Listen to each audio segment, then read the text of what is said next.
Halo, Assalamualaikum warahmatullahi wabarakatuh. Bagaimana kabar Ananda sore hari ini? Semoga selalu dalam keadaan sehat dan masih semangat dalam belajar. Alhamdulillah hari ini bersama dengan Ustazah kembali di mata pelajaran Ilmu Pengetahuan Alam atau IPA. Nah, Ananda tidak terasa ya, hari ini adalah materi terakhir kita di semester 1. Insya Allah hari ini kita akan belajar tentang sistem pencernaan karbohidrat, protein, dan lemak. Sebelumnya, jangan lupa ya, siapkan diri Ananda terlebih dahulu, siapkan alat tulisnya juga, dan jangan lupa, awalilah belajar dengan berdoa. Semoga dengan berdoa, kita semua diberi kemudahan dalam belajar, dalam memahami materi yang Ustazah sampaikan hari ini. Nah, bagaimana? Apakah Ananda sudah siap dalam belajar? Mari kita mulai pelajaran hari ini dengan penuh semangat dan selamat belajar! Tujuan pembelajaran kita hari ini diharapkan Ananda mampu menjelaskan sistem pencernaan zat makanan dalam tubuh dan mengidentifikasi dampak kekurangan dan kelebihan zat karbohidrat, protein, dan lemak dalam tubuh. Sebelumnya, mari sama-sama kita simak dalil Quran surah Al-Baqarah ayat 168 yang artinya, "Hai sekalian manusia, makanlah yang halal lagi baik dari apa yang terdapat di bumi. Dan janganlah kamu mengikuti langkah-langkah syaitan, karena sesungguhnya syaitan itu adalah musuh yang nyata bagimu." Quran Surah Al-Baqarah ayat 168. Ananda, Allah telah memberikan kita banyak sekali ya zat-zat makanan. Nah, kita sebagai umat manusia hendaknya selalu memilih makanan yang halal dan baik untuk tubuh kita, sehingga kita mendapatkan rahmat dan juga mendapatkan berkah dari Allah Subhanahu wa Ta'ala. Serta kita harus menghindari ya sifat-sifat syaitan seperti makan berlebihan atau mubazir. Nah, itu semua harus kita hindari sebagai bentuk rasa syukur kita kepada Allah Subhanahu wa Ta'ala yang telah memberikan kita banyak sekali nikmat, salah satunya berupa makanan. Nah, zat makanan itu secara umum terbagi menjadi 3 ya, Ananda. Yang pertama adalah karbohidrat, kemudian ada protein, dan lemak. Yang pertama, kita akan belajar pencernaan karbohidrat dalam tubuh. Nah, ini adalah konsep atau proses pencernaan karbohidrat di dalam tubuh kita. Karbohidrat itu dicerna dan diserap oleh tubuh. Jadi karbohidrat kan kemarin sudah Ustazah jelaskan ya, bahwa karbohidrat itu adalah suatu senyawa yang terdiri dari karbon, hidrogen, dan oksigen. Nah, semua unsur-unsur itu akan disintesa oleh tubuh. Nah, yang pertama adalah makanan itu kan masuk lewat mulut ya. Nanti di mulut makanan akan dicerna oleh enzim yang merubah amilo menjadi maltosa dan lain sebagainya. Kemudian sampai ke lambung.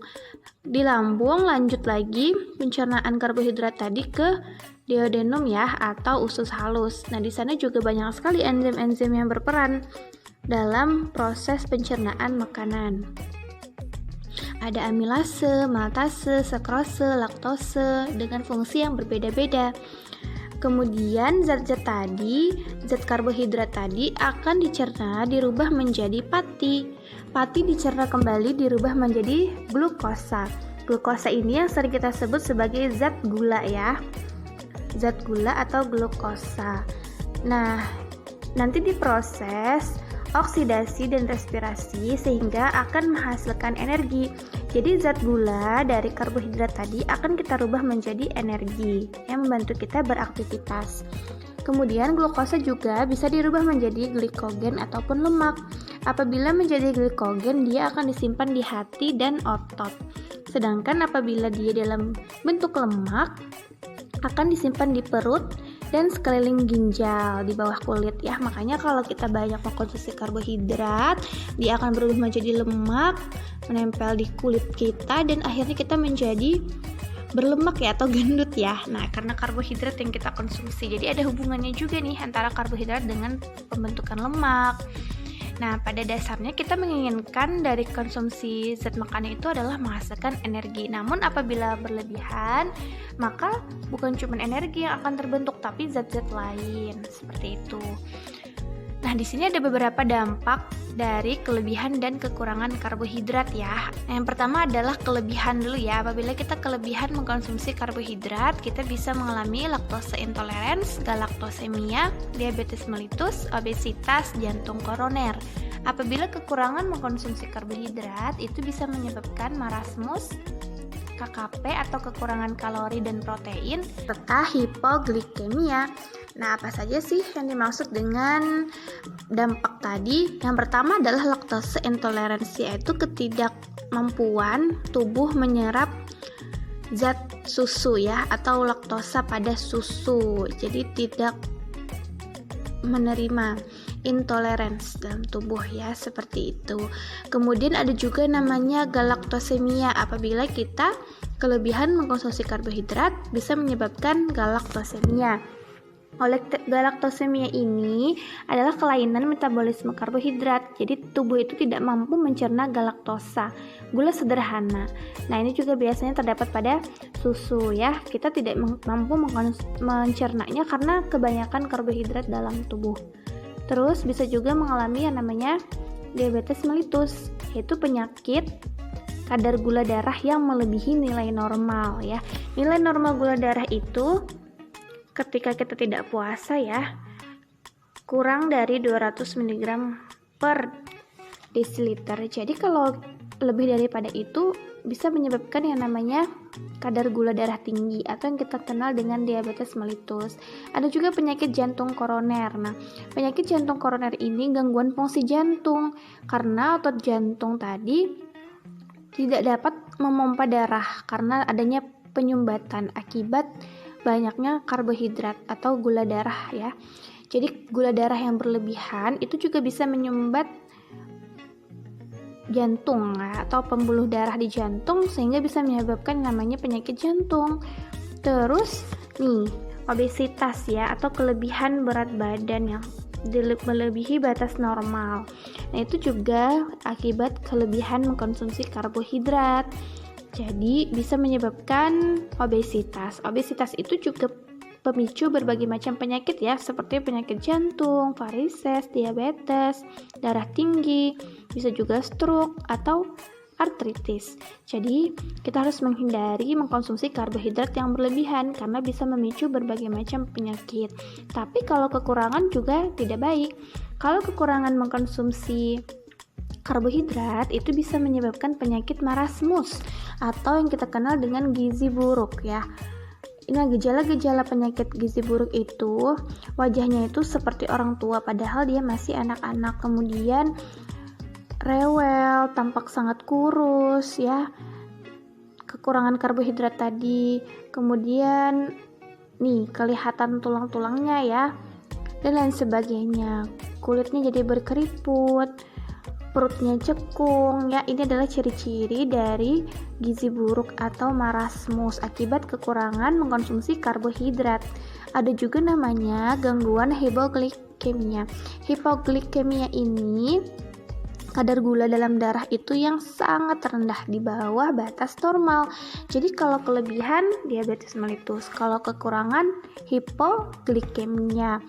Nah, ciri-ciri orang yang mempunyai gejala hipoglikemia adalah dia sering tangannya itu gemetar, sakit kepala, keringat dingin yang berlebihan, pandangannya kabur, mengantuk dan pucat, tidak sadarkan diri ya, karena kekurangan energi dari karbohidrat. Jadi, konsumsilah karbohidrat dalam batas normal karena setiap orang itu punya perbedaannya dalam mengkonsumsi karbohidrat sehari-hari. Jadi kita harus tahu kira-kira kebutuhan kalori kita dalam sehari itu berapa. Nah, seperti itu. Lanjut ya, pencernaan protein dalam tubuh. Protein juga adalah salah satu zat yang sangat berguna bagi tubuh kita.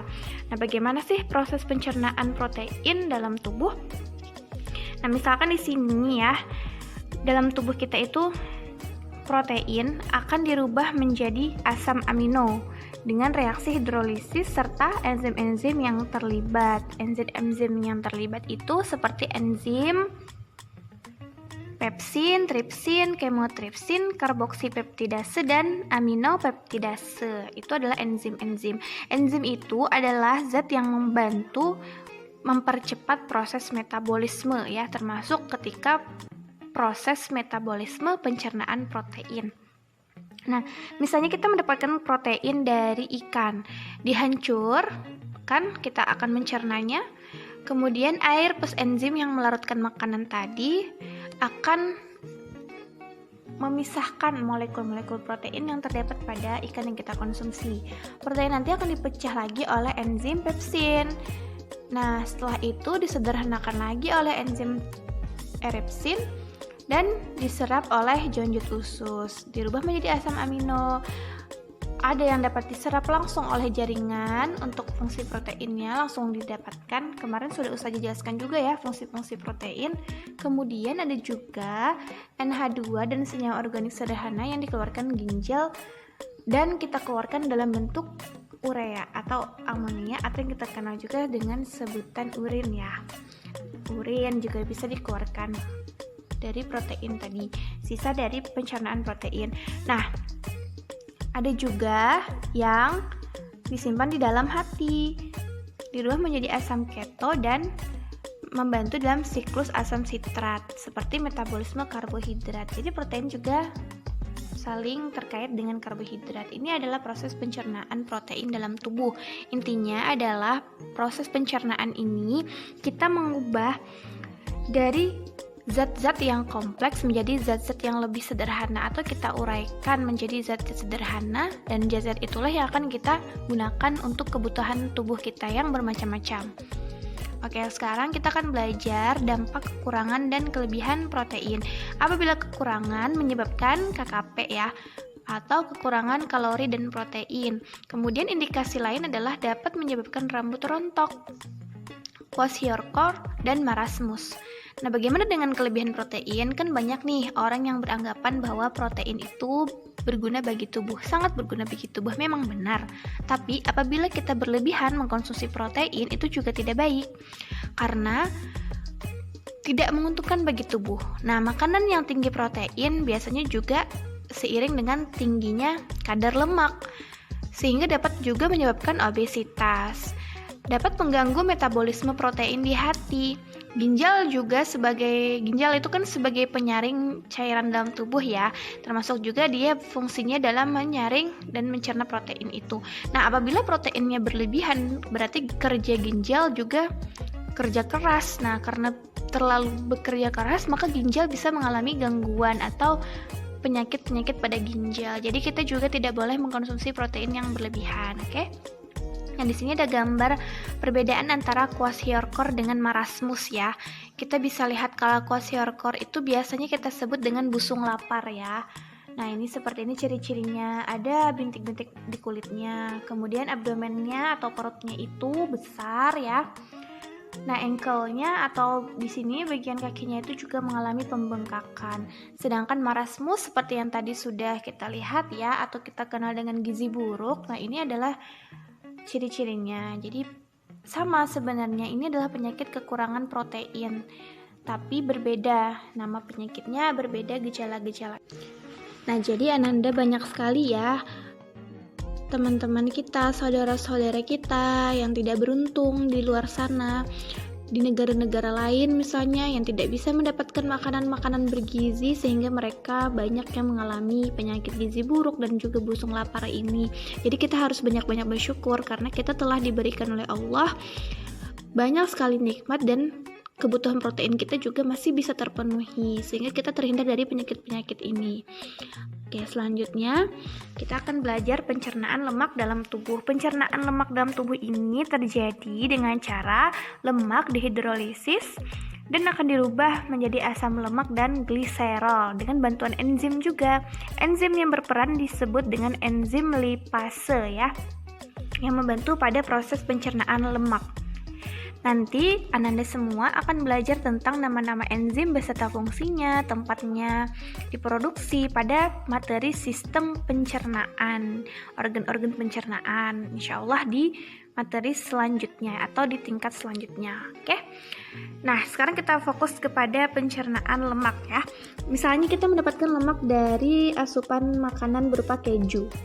Nah, makanan tadi kan kita hancurkan ya di mulut menjadi kecil, kemudian dengan bantuan garam empedu dihancurkan lagi, dirubah menjadi molekul lemak, molekul asam lemak, dan gliserol. Nah, diubah menjadi senyawa yang diperlukan oleh jaringan. Banyak sekali ya yang bisa dirubah dari gliserol ini. Kemudian dibawa darah ke organ. Sebagian besar disimpan di jaringan adiposa dan sebagian lagi diekskresikan melalui ginjal dan paru-paru. Nah, ini ketika kita sudah mencerna lemak, itu bisa disimpan dalam jaringan adiposa. Oke. Jadi sama juga sih sebenarnya lemak ini pun bisa tersimpan di kulit sehingga bisa menyebabkan kita terlihat tebal dagingnya ya, atau kita sebut sebagai gendut. Nah, karena lemak tadi. Oke, tapi lemak itu juga berguna bagi tubuh kita, khususnya dalam hal menjaga suhu tubuh ya. Makanya orang yang punya lemak tinggi biasanya dia itu cepat panas tubuhnya tuh cepat. Dia bisa menjaga suhu tubuhnya. Sedangkan orang yang kekurangan lemak berarti cepat mengalami dingin. Nah, itu. Adapun dampak dari kelebihan dan kekurangan lemak, apabila kelebihan seperti karbohidrat juga ya, dia bisa menyebabkan obesitas karena dia bisa menumpuk di kulit, menyebabkan kegemukan atau obesitas. Kerusakan dinding arteri, sembelit, kolesterol tinggi.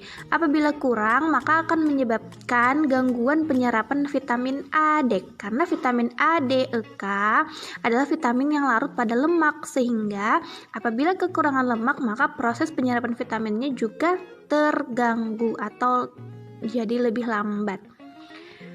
Nah, lemak adalah sumber produksi panas, jadi kalau kekurangan lemak akan menyebabkan tubuh kita cepat dingin. Adapun penyakit-penyakit seperti kolesterol ya, sembelit, itu akibat dari kelebihan lemak biasanya. Karena kolesterol itu adalah senyawa lemak yang diproduksi oleh berbagai sel dalam tubuh. Kolesterol itu memang selalu diproduksi dalam tubuh ya, tapi kalau lemak berlebihan otomatis kolesterolnya juga berlebihan. Kolesterol yang berlebihan dapat memicu atau menyebabkan resiko penyakit jantung, stroke, dan penyumbatan pembuluh darah. Oke, jadi kolesterolnya pun jadi meningkat kalau kebanyakan mengkonsumsi lemak. Makanya dari itu kita harus mengkonsumsi lemak sewajarnya saja, jangan berlebihan. Makanan-makanan yang banyak lemak harus kita hindari mengkonsumsi berlebihan. Sembelit juga sama, ini ya, susah buang air besar akibat kebanyakan dalam mengkonsumsi lemak tadi. Lemaknya menumpuk, mengganggu proses pengeluaran zat sisa pada tubuh kita sehingga menyebabkan sembelit. Nah, kalau kekurangan lemak itu bisa menyebabkan depresi ya, atau kita bisa sebut juga lemas seperti itu. Kemudian bisa menyebabkan memicu makan berlebihan karena tidak mampunya menyerap lemak atau lemak dalam tubuh kurang sehingga dia makan berlebihan gitu, tapi tidak juga bisa menjadi energi. Nah, itu adalah penyakit-penyakit akibat kelebihan dan kekurangan lemak. Kembali kita ingat bahwa Allah Subhanahu wa taala telah berfirman dalam Quran surah Al-Baqarah ayat 168, kita harus selalu berusaha mengkonsumsi makanan yang halal dan baik. Halal berarti kita mengikuti syariat Islam. Makanan-makanan yang terlarang tidak boleh kita konsumsi, serta makanan-makanan yang baik. Makanan yang baik itu adalah makanan yang berguna bagi tubuh, tidak menyebabkan dampak negatif bagi tubuh. Jadi selain halal, kita juga mengkonsumsi makanan yang baik ya. Halalan thayyiban, baik dan juga halal, itu adalah apa yang telah Allah perintahkan kepada kita. Nah, Ananda semua, sekali lagi Ustazah ingin mengingatkan ya, jangan lupa untuk bersyukur kepada Allah Subhanahu wa taala atas apa yang telah Allah berikan kepada kita. Dan jangan lupa juga untuk menjaga makanan kita agar kita menjadi orang yang sehat. Karena dengan diri kita sehat, maka kita bisa melakukan aktivitas dengan mudah.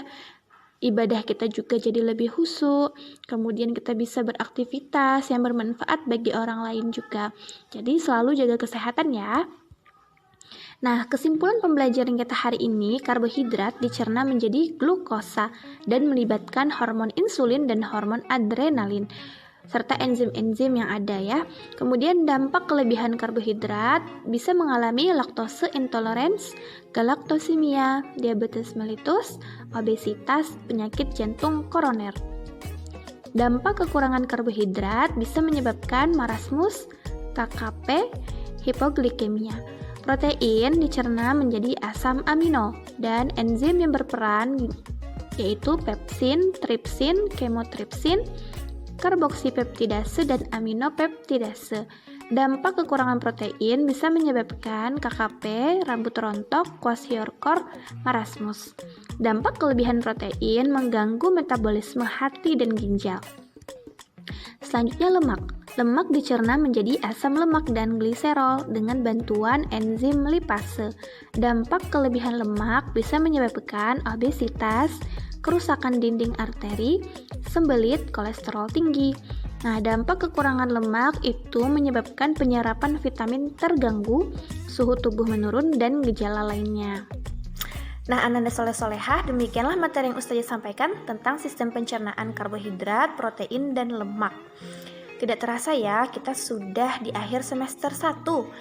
Nah, Ananda jangan lupa ya, siapkan diri Ananda untuk mengikuti penilaian akhir semester nantinya. Jangan lupa juga untuk selalu berusaha membantu ayah bunda di rumah dan selalu berusaha untuk menjadi pribadi yang lebih baik setiap harinya. Semoga apa yang Ustazah sampaikan selama ini bermanfaat bagi kita semua dan Ananda semua selalu diberikan kemudahan dalam belajar oleh Allah Subhanahu wa taala. Nah, Ustazah akhiri ya pertemuan kita hari ini dengan wassalamualaikum warahmatullahi wabarakatuh.